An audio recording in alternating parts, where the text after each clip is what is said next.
I think, global investors may be jumping the gun a little bit. Everything is very, very premature right now. Yes, there have been recent rule changes in China, and they seem to suggest a positive step forward.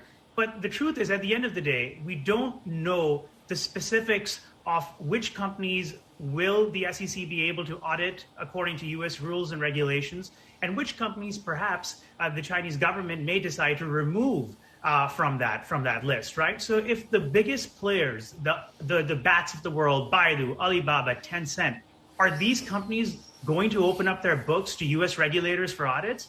Because if they don't, you're taking off a bunch of market capitalization, the biggest parts of it. And I get the sense that a lot of investors right now are very happy with the progress, but not really focusing on the fact that there's a lot of uncertainty out there, a lot of unknowns. Interesting. So, Shehzad, you would argue that we have not hit peak regulatory uncertainty in the US or in China, and that is going to continue to affect those names that you mentioned, Baidu, Ali, and Tencent primarily. Yeah, we're nowhere peak regulatory scrutiny at all. And one other thing to keep in mind is you've got the SEC, you've got a very active SEC right now. Beyond the SEC, we always have to keep an eye out, and investors do, on elected officials who can in some ways be far more aggressive and want to be far more aggressive than perhaps even the SEC is being at the moment.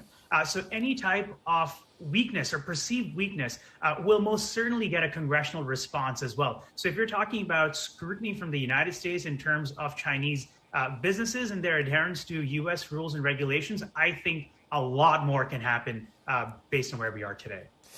Yeah, Shehzad Martin here. Good to see you again, and hope you're keeping safe. So, I mean, if you take a look at the fine print here, the flip side of this is, yes, potentially it could open the door to U.S. scrutiny of Chinese books, right? We get that, and that's, I guess, the headline.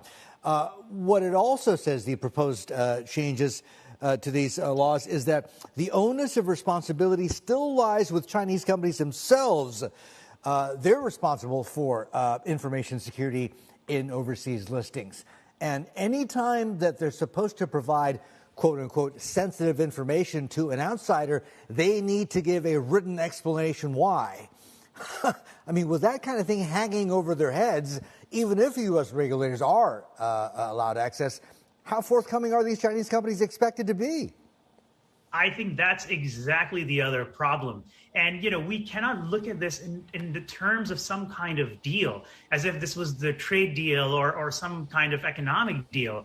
There's no such thing as, we'll craft a deal around, adherence to rules and regulations. The laws exist. They have to be followed by American companies. They have to be followed by French companies or German companies, whoever is listed here in the United States. And Chinese companies now have to fall in line. But if there are impediments to them being able to do so, well, then we are looking at a much bigger showdown in the coming years than is being acknowledged.